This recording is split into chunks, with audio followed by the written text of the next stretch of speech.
الشيطان الرجيم.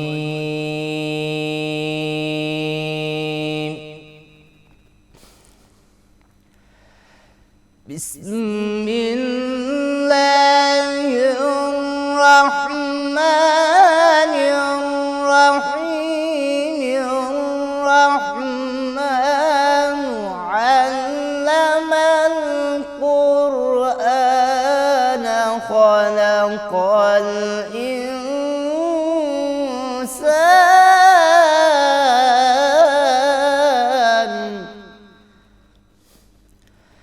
علمه البيان.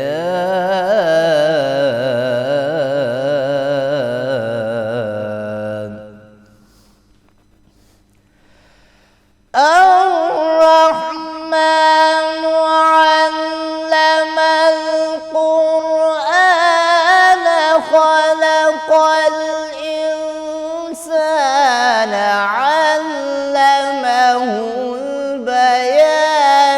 الشمس والقمر بحسبان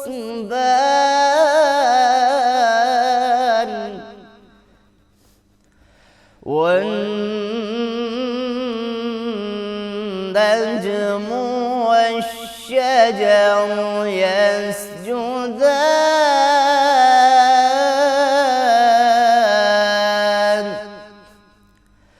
والسماء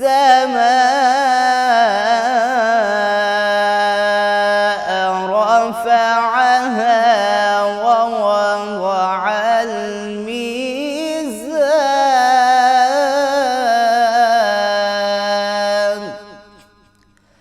والسماء